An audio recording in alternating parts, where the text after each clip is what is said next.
ఈ రోజే డౌన్లోడ్ చేయండి. మీ ఫేవరెట్ షోస్ చూడండి.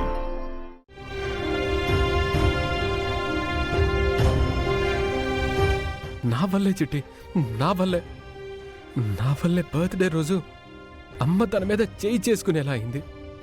నా వల్లే మాటలు పడింది.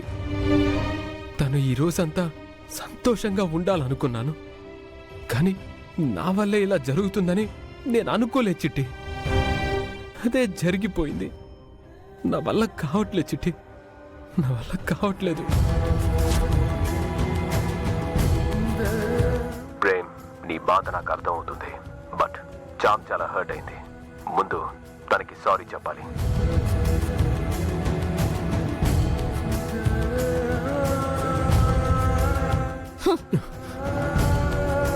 చామ్, మాట్లాడొద్దని చెప్పు చిట్టి.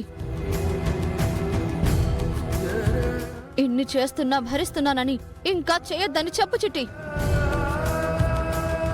నా విషయంలో ఇంకా కల్పించుకోవద్దని చెప్పు చిట్టి. నాకింకెప్పుడు ఎలాంటివి ఇవ్వద్దు అని చెప్పు. అసలు నా వైపే రావద్దు అని చెప్పు. నా వైపు చూడడానికి కూడా ప్రయత్నం చెయ్యొద్దు అని చెప్పు. చెంపదెబ్బలు తినడానికో మాటలు పడడానికో నేను లేను అని చెప్పు.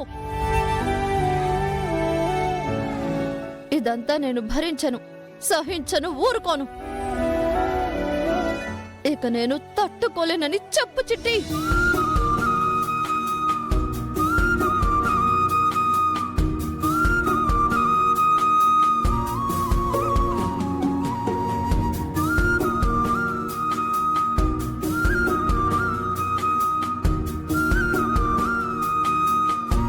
ప్రేమ్, తనన్న దాంట్లో అర్థం ఉంది. నువ్వు తనని అర్థం చేసుకోగలవని నాకు తెలుసు. ఇప్పుడు చామ్ని సంతోష పెట్టాలనే చేశావు, కానీ తెలియకూడని వారికి తెలిసింది. రాద్ధాంతమైంది. ఆ ఆవేశంలో చామ్ అన్ని మాట్లాడింది. పట్టించుకోకు. తన బాధను ఎలా తీర్చాలనేదే ఆలోచించు. ఇక్కడ చామ్కి నువ్వు ఇవ్వాలనుకున్నదే ఇచ్చావు. ఇప్పుడు చామ్ ఏం కావాలని కోరుకుంటుందో ఆలోచించు ప్రేమ్. తన కోసమే ప్రతి క్షణం ఆలోచించే నీకు తను రోజు ఏం కోరుకుంటుందో ఆలోచించడం నీకు పెద్ద విషయం కాదు కదా ప్రేమ్. ఆలోచించు. ఎలాగైనా మా నాన్న బయటకు వచ్చేలా చూడు స్వామి, చూడు.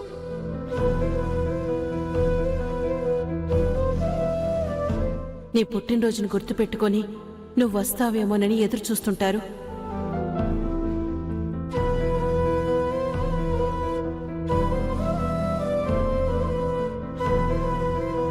ఈవిడ్ని ఖాళీగా ఉంచకూడదు. ఏదో విధంగా చామంతిని ఇంటి నుంచి శాశ్వతంగా గెంటించేలా ఊసిగొల్పుతూనే ఉండాలి. అత్తయ్య, మీరు ఆ చామంతి గురించే కదా ఆలోచిస్తున్నారు? ఎక్కడైనా సేవకులు యజమానులకు కోపం తెప్పించని విధంగా నడుచుకోవాలని తెగ భయపడుతూ ఉంటారు. అలానే నడుచుకుంటారు. కానీ ఇక్కడ ఆ భయం అన్నదే లేకుండా ఓ పని మనిషి ఏకంగా మహారాణినే కోపం తెప్పించే పనిని పనిగా పెట్టుకొని చేస్తుంది. అత్తయ్య, ఆ చామంతి చేసేవి చూస్తుంటే అది నిషా ప్రేమ్ల పెళ్లికి అడ్డుగోడగా మారిపోతుందేమో అని భయం కలుగుతుంది. తిట్టడం కొట్టడం దానికి సరిపోదత్తయ్య. అది వినదు. ఆ చామంతి నుంచి ఈ ఇల్లు విముక్తి పొందేలా ఇంకేదో చేయాలత్తయ్య. ప్రేమ్ నిషామిడలో తాళి కట్టాలి అంటే తప్పదత్తయ్య గారు. అందుకోసమేగా మన రాజగురువు గారిని పిలిపిస్తున్నాను. వారి కోసమే ఎదురు చూస్తున్నాను. అవునా అత్తయ్య? నమస్కారం గురుగారు. నమస్కారం. రండి, దయచేయండి. కూర్చోండి గురువుగారు. చెప్పండి రమాదేవి గారు, ఎందుకు రమ్మన్నారు? కారణమేమిటి? కారణం ఒక్కటే గురువుగారు. ప్రేమ్కి నిషాతో పెళ్లి కుదిరింది, నిశ్చితార్థం కూడా జరిగింది. కానీ ఇద్దరి మధ్య సఖ్యత లేదు. ఆ ఒక్క కారణమే నా పరువు ప్రతిష్టలకు భంగం వాటిల్లేలా చేస్తుందేమోనని భయం పుడుతోంది. ఆ కారణమే వాళ్ల పెళ్లికి ఏదైనా ఆటంకం ఎదురవుతుందేమోనన్న ఆందోళన నాకు తీవ్రమయ్యింది. మీరే ఏదైనా చేయించి పెళ్లి సజావుగా జరిగేలా చేస్తారు అనే నమ్మకంతోనే మిమ్మల్ని పిలిచాను గురువుగారు. పెళ్లి సజావుగా జరగాలి, ఆ ఆటంకం తొలగిపోవాలి, ఏ అడ్డు ఉండకూడదు. మిమ్మల్ని నమ్ముకున్నాను.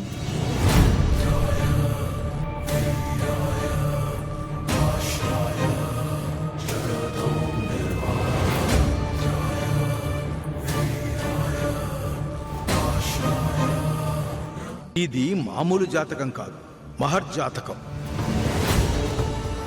ముందు ముందు నీ వల్ల ఎన్నో గొప్ప కార్యాలు జరగబోతున్నాయి.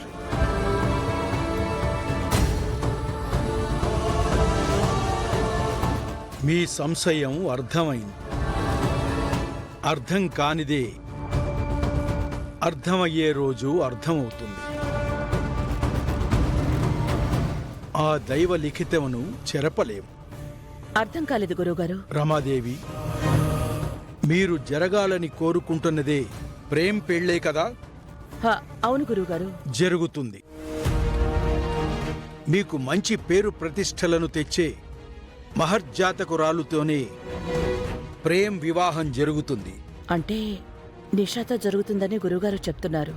ఆ సమయం వచ్చినప్పుడే అది మీకు తెలుస్తుంది రమాదేవి గారు. ముందే భవిష్యత్తు తెలియడం మానవ జన్మకు మంచిది కాదు, చెప్పడము నా పరిధి కాదు.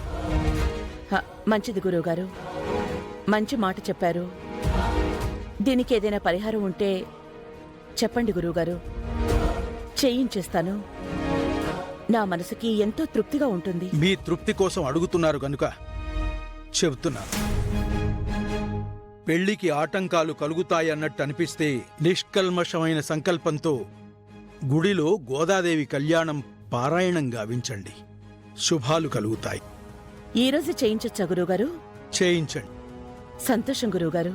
గుర్తుపెట్టుకోండి, సంకల్పం నిష్కల్మషంగా ఉండాలి.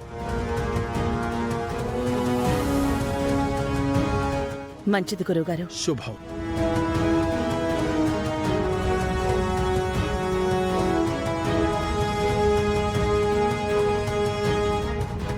రోజా, అత్తయ్య గారు, ధర్మపురి వెంకటేశ్వర స్వామి గుళ్ళో గోదా కళ్యాణం పారాయణం చేద్దాం. అలాగే అత్తయ్య. అత్తయ్య, ఒక పారాయణంతో దాని పీడ పోతుందంటే నమ్మలేకపోతున్నాను. గురువుగారు చెప్పారంటే నమ్మాల్సిందేగా రోజా. అవునత్తయ్య. అవునత్తయ్య, గుళ్ళో ఏమైనా పనులు ఉంటాయేమో, చమంతిని పిలవాలా? చిచి, దాన్ని వదిలించుకోవడానికి చేస్తున్న దగ్గర అదెందుకు? వద్దు. కరెక్ట్ అత్తయ్య. ఆ